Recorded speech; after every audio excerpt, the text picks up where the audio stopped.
My name is Emily Carter, and what happened last month taught me that sometimes the strongest way to answer family manipulation is not with shouting or tears, but with strategy. You know that sinking feeling when the people who are supposed to protect you turn around and call you selfish for holding on to something that is rightfully yours? When they demand you give up everything you worked for because the golden child deserves it more? That was my reality, the day they found out I had inherited my grandmother's townhouse, valued at more than $700,000, sitting right in one of Seattle's most desirable neighborhoods. They did not just ask me to share it.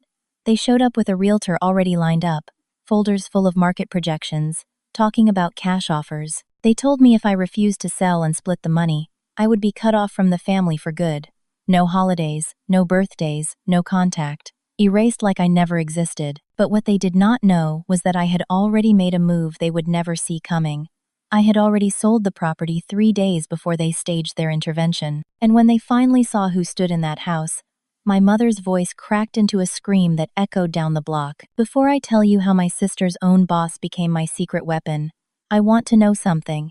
Have you ever been called selfish just for protecting what is yours? If you have, I want you to share that in the comments, because you are not alone in this. Let me take you back to where all of this began.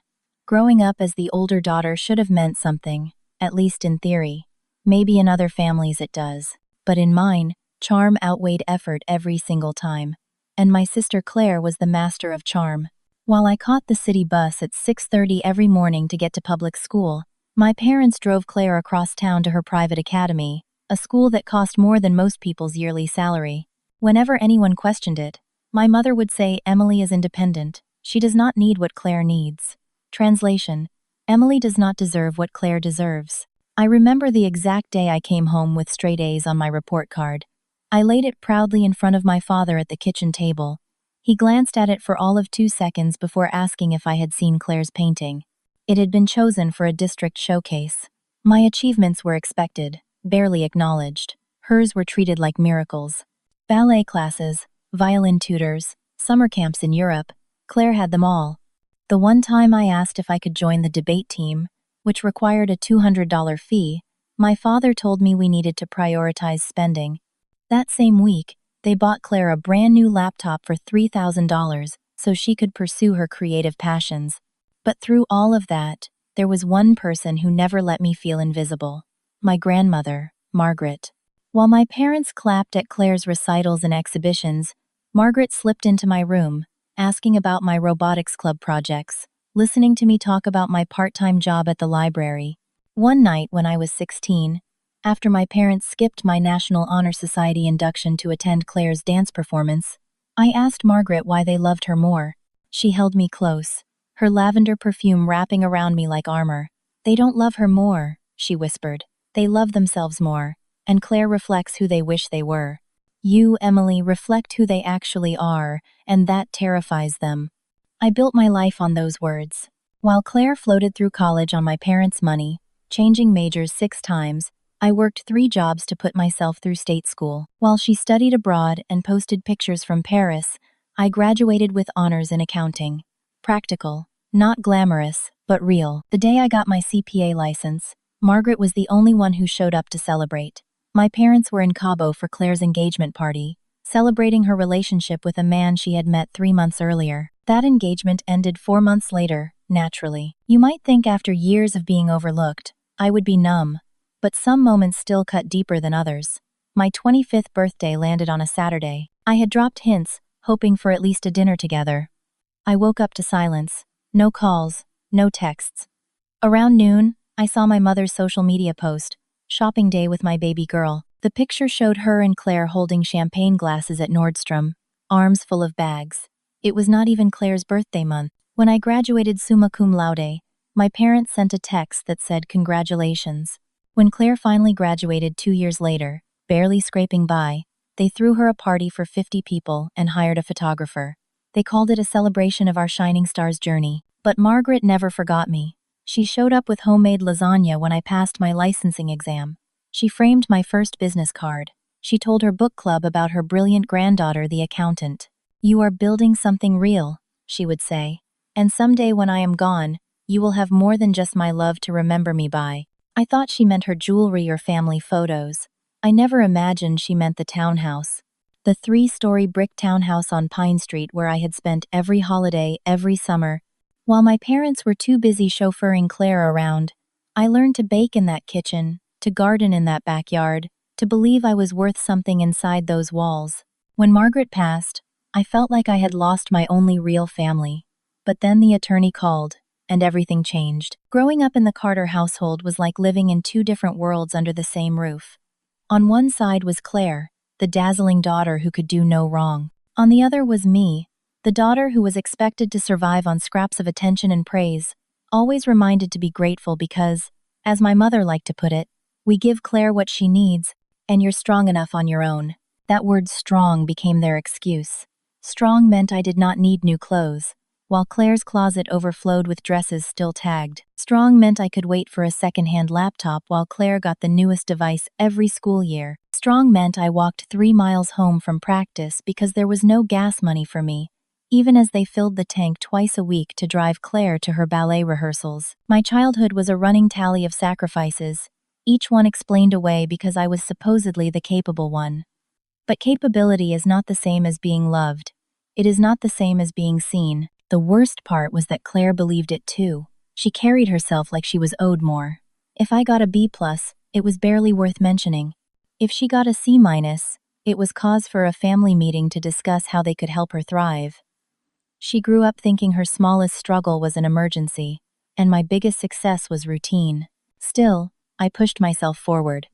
I cleaned houses, babysat, and stacked shifts at the library to buy my own books and help cover tuition. I found a kind of pride in self-reliance, though it came at the cost of exhaustion. I told myself that if I worked hard enough, maybe someday the gap between us would close. Margaret was the only one who closed that gap for me. She never saw me as the forgotten daughter. She noticed the way I stayed up late studying by the kitchen light, the way I celebrated my little wins in silence because no one else cared. She made those moments matter. On my 16th birthday, she brought me a cake decorated with frosting roses and whispered, "You deserve more than they'll ever give you." I clung to her words, especially during the holidays. One Christmas, my parents gave Claire a trip to London. I unwrapped a pair of socks.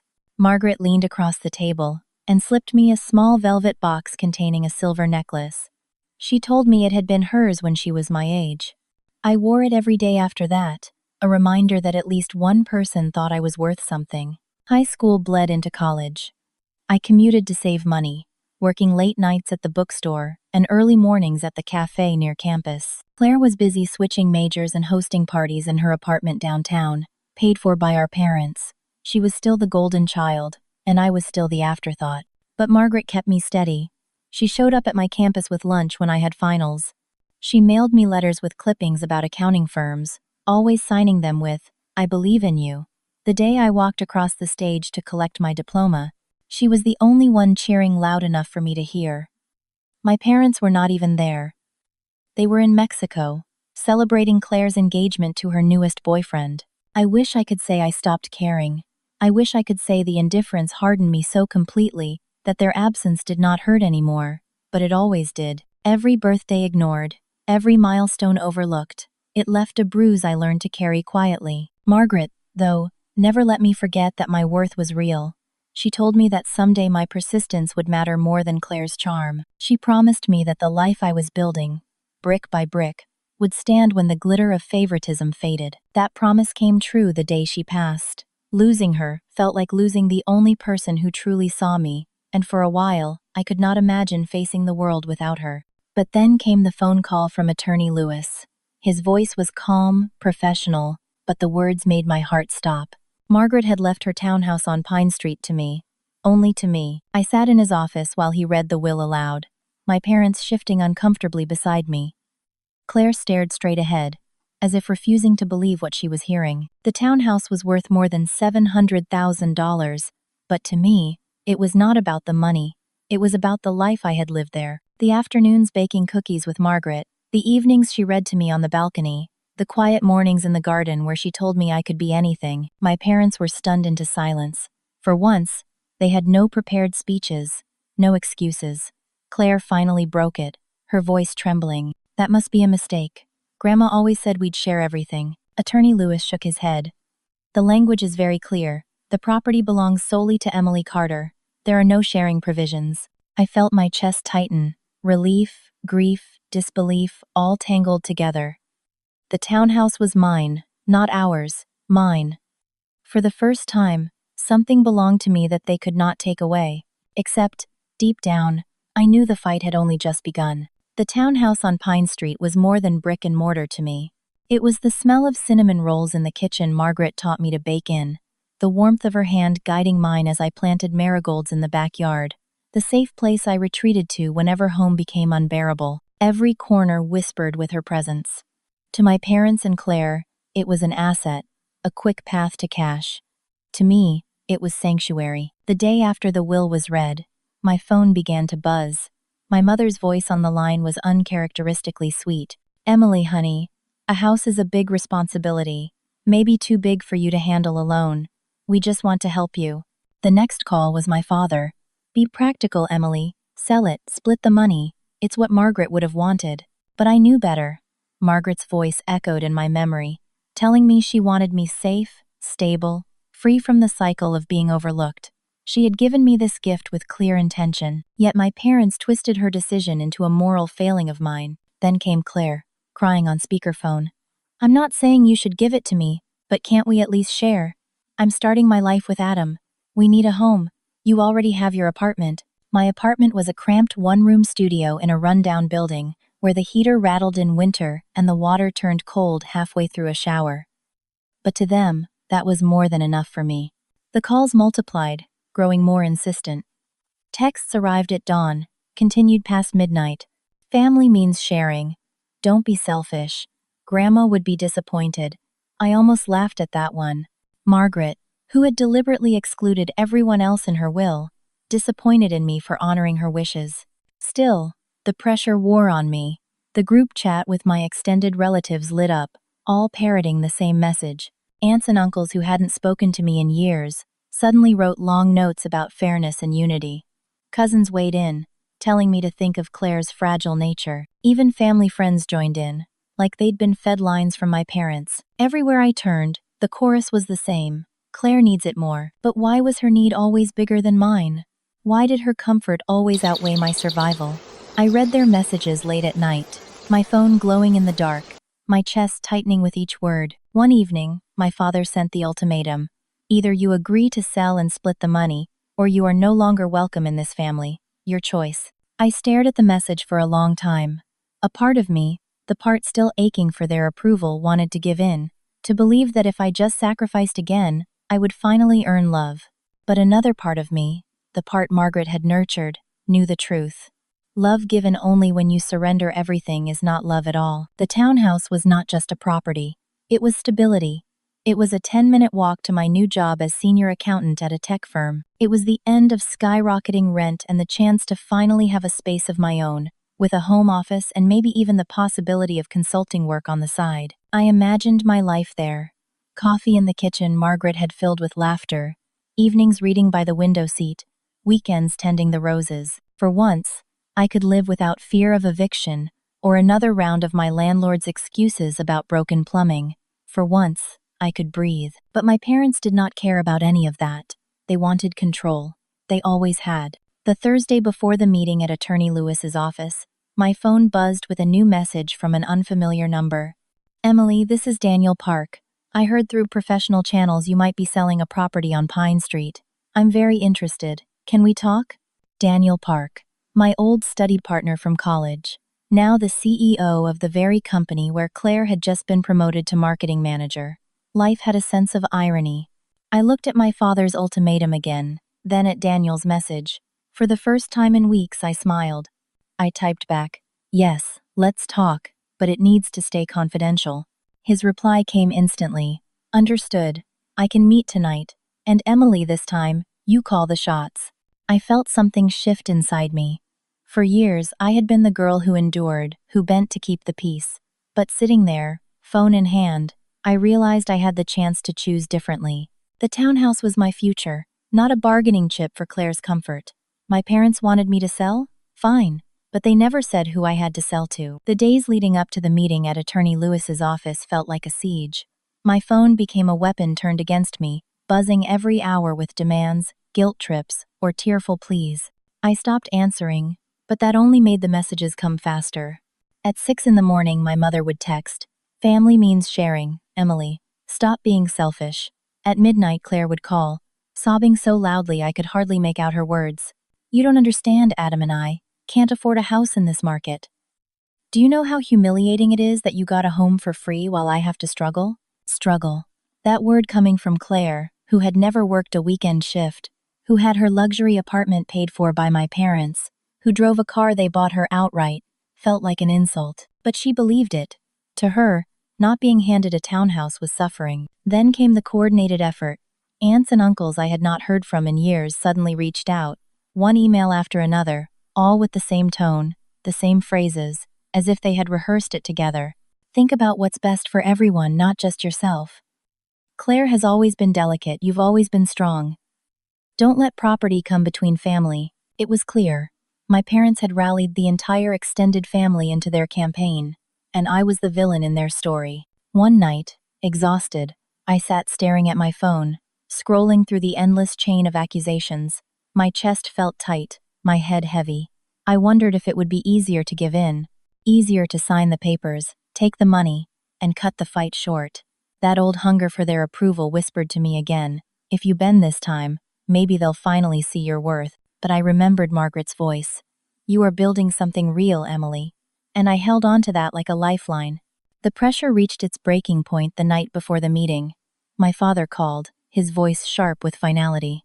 "Tomorrow you either sign to sell or you are out. No holidays, no birthdays, no family. You're done." I almost laughed at the irony. Done? As if I had ever truly been included. As if my presence at Christmas, quietly setting the table while everyone else toasted Claire, had mattered. His threat was hollow, but it still stung. That was when my phone lit up with a new message. "Daniel again. I've drafted the offer. Above market value. Papers can be signed tonight." I agreed to meet him at a quiet cafe away from the bustle of downtown. When he walked in, older but still carrying the same calm energy I remembered from our late-night study sessions, I felt a strange sense of safety. He smiled. "You don't owe me an explanation, Emily. But I want you to know, this is a business transaction. Clean, professional, entirely your choice." We signed the documents over coffee, the sound of the pen scratching against the paper louder in my ears than the clatter of cups around us. The townhouse was no longer mine. It was Daniel's, or more accurately, his company's. But I didn't feel loss. I felt relief, and something sharper power. The next morning at Attorney Lewis's office, my parents arrived with Claire in tow. She was already dabbing at her eyes with tissues. They were joined by a realtor in a bright red blazer, who introduced herself as if this were a normal family gathering. The air was thick with expectation, like they had already decided the outcome. My father spoke first, his voice carrying that old tone of command I had grown up fearing. "We're here to settle this. Mrs. Patterson has buyers ready, cash offers." Attorney Lewis adjusted his glasses. "That's premature. The property belongs to Emily. Wills can be contested," my father snapped. "We've spoken to lawyers. Undue influence, mental capacity, we'll fight this if we have to." Claire began crying on cue. "I can't believe you're making us do this, Emily. After everything our parents have done for you, everything." I wanted to laugh, but I kept my face neutral, just like Margaret had taught me during chess games. "Never let them see your next move." "Emily is being selfish," my mother declared to the room.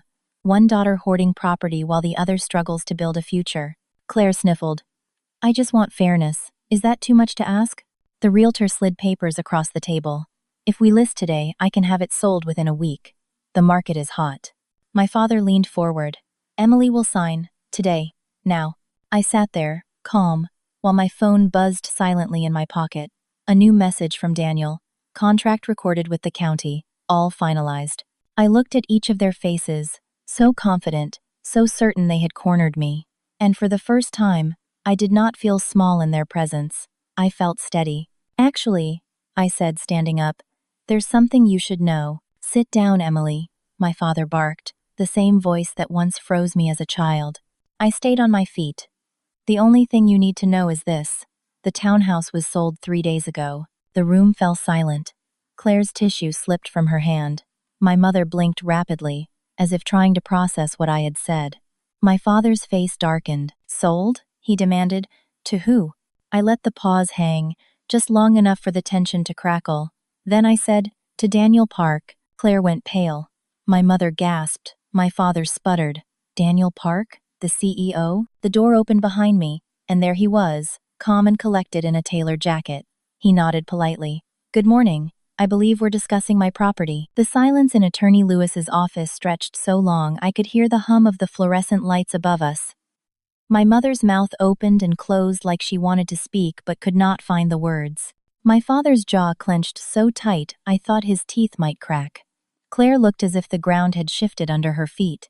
Daniel stepped fully into the room, his presence commanding but unhurried, like he was used to owning whatever space he entered. He placed a folder on the table and spoke in a voice that was calm, measured, and devastatingly final. As of 3 days ago, this property is under my company's ownership.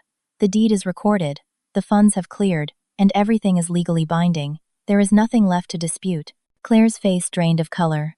But this was supposed to be ours. Daniel turned to her, his expression unreadable. It was never yours, Claire. It was Emily's. She made a choice, and I respected it. The air was so heavy I could barely breathe, but inside I felt a wave of relief I hadn't experienced in years. For once, the control was in my hands, not theirs. My father slammed his fist against the table, making the realtor jump. You had no right.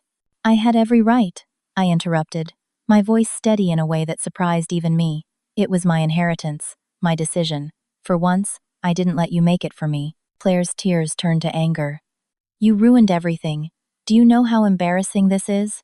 How am I supposed to walk into work and face him? Daniel raised an eyebrow. That's not my concern, Claire. I expect professionalism in my company. What you do with your personal grievances is up to you, but in the office, you'll treat me with the same respect as anyone else. Her eyes widened.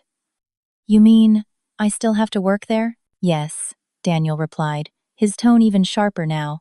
In fact, the townhouse will be converted into our new creative hub. Marketing will be operating out of the ground floor. You'll be spending a lot of time here. The sound that escaped Claire was half sob, half scream. My mother reached to comfort her, but even she looked rattled. My father glared at Daniel, but the fight in his eyes was already fading. He knew there was nothing to be done. I turned to the realtor, who was gathering her folders as quickly as possible. You won't be needing those papers anymore. Thank you for your time. She gave me a nervous smile and rushed out, happy to escape the storm. Attorney Lewis cleared his throat. Well, I believe that concludes our business. The will has been honored. The property has been legally transferred. There is nothing further to discuss. But there was plenty left unsaid. My parents stared at me as though I had betrayed them. Claire sat in stunned silence, her dreams crumbling before her eyes. For once, I didn't shrink under their disappointment. I didn't apologize, didn't explain, didn't beg for understanding. Outside, as I walked down the steps of the office building, the cool Seattle air hit my face, and I inhaled deeply. I felt free. In the days that followed, the fallout spread quickly. Word traveled through the family grapevine, faster than wildfire. I was painted as the cold, calculating daughter who had sold out her own blood. They didn't mention that they had tried to bully me into submission, didn't mention the ultimatums, didn't mention the years of favoritism. In their story, I was the villain, and I didn't care. Daniel's company moved swiftly, renovating the townhouse with new glass doors, bright interiors, and sleek furniture. They left the upstairs apartment intact, though, just as I had requested in my agreement with Daniel. That was my home now, my sanctuary, safe above the bustle of the new creative offices below. The first time Claire walked through those doors with her team, she stopped dead in the entryway, her face twisted in disbelief. I was leaning against the staircase, sipping coffee. Welcome to the new office, I said. Her jaw dropped. You live here? I smiled. Yes, and it looks like we'll be seeing a lot of each other. She sputtered, looking to Daniel for rescue, but he only adjusted his watch and said, You're late for the team meeting, Claire. The humiliation was written all over her face. Every day after that, she had to climb the same steps she had once demanded I give up. Every day she was forced to walk past the balcony where Margaret had read to me, past the garden where we had planted flowers, past the front door she had tried to claim as her own. Neighbors watched with quiet amusement. They had seen the confrontation outside the lawyer's office. They knew the truth. More than once, I overheard someone murmur, "Karma has a way of finding people." At first, my parents tried to save face. They told relatives I had manipulated Margaret, convinced her to change the will at the last minute. But Attorney Lewis had paperwork dating back years, proving Margaret's decision had been deliberate and well thought out. The lie crumbled. Soon, even extended family members who had joined the pressure campaign started pulling back. Whispers spread. Maybe Emily wasn't the selfish one. Maybe she had just done what they never could, stand up to the favoritism. Claire, meanwhile, began to unravel. The stress of working under Daniel in the very house she had tried to take was too much for her carefully curated image. She made mistakes at work, missed deadlines, snapped at colleagues. Daniel was patient at first, but his patience had limits. One afternoon, as I was watering the garden, I heard raised voices through the open window. Daniel's voice was calm, controlled. Claire's was shrill, desperate. Minutes later, she stormed out, slamming the door behind her. That night, Daniel knocked on my door upstairs. "She's on a performance plan," he said simply. "I gave her chances, but she's not adjusting." I nodded. I wasn't gloating, though part of me wanted to. Mostly, I felt a strange calm, as if the balance of years of injustice was slowly correcting itself. Weeks passed, and Claire's downfall became impossible to ignore. Her engagement to Adam collapsed under the weight of financial strain. She had to move out of her luxury apartment into a smaller place across town. For the first time, she tasted the struggle she had always believed was beneath her. My parents grew quieter. They stopped calling, stopped sending messages, stopped demanding. The silence was louder than their words had ever been. Through it all, I found peace. My evenings were spent in the upstairs apartment, sipping tea on the balcony where Margaret and I had once sat together. The garden bloomed again under my care, each flower a reminder of her steady love. For the first time in my life, I wasn't living in someone else's shadow. I wasn't the invisible daughter, the backup, the strong one who didn't need anything. I was just Emily, and I was enough. The weeks following Claire's demotion felt like a turning tide. For the first time in years, the constant buzz of guilt and demands in my life faded into something close to silence. I woke each morning in the townhouse apartment upstairs, sunlight spilling through the curtains Margaret had sewn decades ago. Downstairs, Daniel's company hummed with energy, employees shuffling in and out, meetings held in what had once been our family dining room. It should have felt strange, but instead it felt fitting. The house had become alive again, not with arguments and favoritism, but with purpose. Claire, on the other hand, couldn't mask her misery. Each morning she arrived late, sunglasses hiding puffy eyes, her usual confidence worn thin. More than once, I caught her pausing in the front hall, staring up the staircase like the sight of me there was a personal insult. And perhaps it was. She had expected me to bow, to hand her the keys, to let her claim yet another part of my life. Instead, she now had to walk through my world every day, powerless. Neighbors whispered about the drama, and though I tried not to revel in their gossip, there was satisfaction in knowing the truth had spread. The Carter's golden child had been humbled. The overlooked daughter had finally held her ground. People who had once ignored me now nodded in approval, sometimes stopping to say, "Your grandmother would be proud." Those words meant more than any apology my parents might have offered, though none ever came. The breaking point came 2 months later. Daniel called Claire into his office, which used to be Margaret's living room. I overheard parts of the conversation through the vent that connected our floors. His voice was patient but firm. "This isn't working, Claire. You've missed deadlines, alienated your team, and shown no accountability." Her voice cracked, dripping with desperation. "You don't understand. This is my family's house. She tricked you into—" "This is a workplace," he interrupted sharply. "And I don't tolerate excuses. You're on final notice. One more slip, and your employment here ends." She stormed out minutes later, slamming the front door so hard the frame rattled. I watched her from the balcony, her face streaked with tears, her posture stiff with rage. For a moment, I almost pitied her. Almost. But then I remembered the countless nights I had cried alone, ignored, told I was strong enough to need nothing. And the pity evaporated. By the 3rd month, the inevitable happened. Claire was fired. Word spread fast in the company, and by evening it had reached our family circle. My parents called that night, not to check on me, not to ask how I was, but to rage. "How could you do this to your sister?" my mother snapped. She's broken, Emily. She's moving into a smaller apartment. She can't even keep up with her car payments. Do you enjoy watching her suffer? I let the silence stretch before answering. Do you remember my 25th birthday? You went shopping with Claire. Do you remember my graduation? You skipped it for her engagement. Do you remember the holidays I spent alone while you celebrated her? You never worried when I suffered. Why should I worry now? For once, they had no reply. The call ended in strained silence. Claire moved across town to a modest one-bedroom. Rumor had it she and Adam were on the verge of breaking up. The financial stress too heavy for their fragile relationship. She no longer posted smiling pictures online, no longer boasted of her perfect life. And while I didn't gloat, I couldn't ignore the poetic justice. As for me, I thrived. My career at the tech firm took off. With no rent to drain my income, I began saving seriously, even investing. I hosted small dinners upstairs, inviting friends who had always supported me, people who saw my worth without conditions. For the first time, my life felt like it belonged to me. One quiet evening, I sat in the garden, pruning the roses Margaret and I had planted years earlier. The sun dipped low, painting the sky in streaks of orange and gold. I thought about everything that had happened, the manipulation, the betrayal, the unexpected turn of fate that had brought Daniel back into my life. I could almost hear Margaret's voice in the rustle of the leaves. You see, Emily, I told you, you were always building something real. And she had been right. The townhouse was no longer a battleground. It was a place of growth, both literal and personal.